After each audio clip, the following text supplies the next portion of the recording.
And his name was John Cena.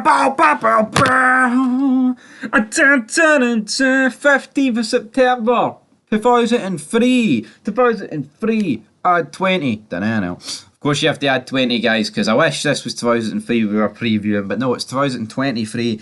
Big match, John. I spent a large portion of last week's preview talking about the fact that John was going to be on the show. But guess what? John's not on the show, troops. Big Match John is not here. Big Match John is not here to be on SmackDown that week because he was still in India. That was silly me though. But moving on to a week later, he will be. And it looks like he's going to be on the Grayson Waller Effect. And he says he's going to say hello to some old friends. What does that mean? Let's wait and see. Now, could that be in reference to the simple fact that he had a wee interaction with Grayson Waller at Money in the Bank? I mean, it could be. It could literally be. But it says here that the Dynamite from Down Under has hosted some incredible guests on the Grayson Waller Effect, including Cody Rhodes, Edge, Charlotte Flair, Rey Mysterio. But will the outspoken superstar be able to stay afloat when the leader of the C Nation is sitting in the hot seat? Who knows? Who knows, of course. But Cena hit him with the AA at Money in the Bank, and I think if Cena is going to like put people over, it deserves to be like Grayson Waller and LA Knight, not Fury. And I'll accept the fact that Fury is like a lot younger. He's 25, and fair play to Cena for attempting to put that guy over. But see, at the end of the day, the guy sucks. Sorry to burst anybody's bubble, right? But see, Austin Fury, he's all right, like, but I don't think he's got the potential that those two have. And I'll admit those two guys are quite older than him, so I mean I can understand why people would have a problem with maybe here.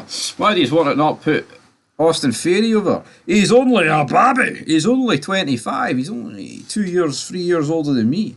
So that I'll take your point under advisement. But at the same time, guys, the way the cookie crumbles is the way the cookie crumbles here on Friday night SmackDown. But I really just hope with this Cena run that we've got here for the next few weeks or months, actually, I just hope he gets put into a feud. I don't want him appearing each week and having a promo with 8 different people.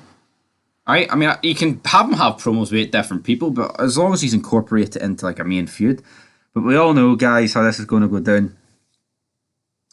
He'll probably, will he have a feud with Grayson Waller?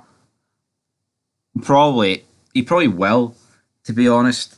Hopefully he does, because it will be a good feud. I'm not actually too sure what the next pay-per-view is for WWE. Is it Fastlane?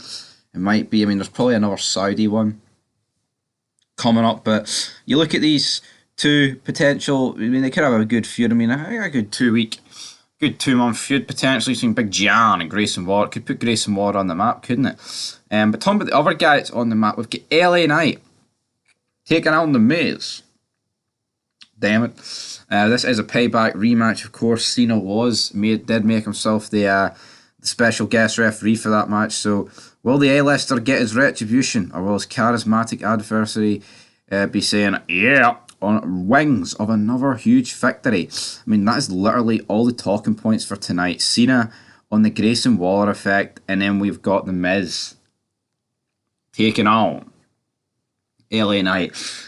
Sadly for this match, 1, it's not a pay-per-view, and 2, it doesn't have Big Match fucking John as the special guest referee, so it's automatically worse. So I'm going to go for LA Knight to win. The Miz cannot buy a win this year unless he's taking on Akira Tozawa, which I think The Miz, I think he deserves a bit more respect. I mean, this guy was literally WWE champion 2 years ago. Come on. Don't get it. I think he does deserve to be in the mid-card. I don't. He should never be beating people like Knight and Grayson Waller and people like that, because it is their time to shine. But it doesn't mean he should be just completely held out to dry, to be perfectly honest. So I'm going to go for an LA Knight win. In terms of what else is going to happen tonight, the women's feud on SmackDown between Flair, Belair, Bayley Squad, whatever the fuck they're called, Io Sky. I honestly could not care. The Bloodline storyline has really run its course. Roman Reigns, I honestly have no idea when was the last time we saw Roman Reigns. Are we going to get him tonight? Probably not. Are we going to get Paul Heyman telling us that main event Jimmy Uso is going to be there in 3 weeks? No, we don't care about that, guys. But anyway, that's it for your SmackDown preview. We'll be back very soon with a review. Until then, peace.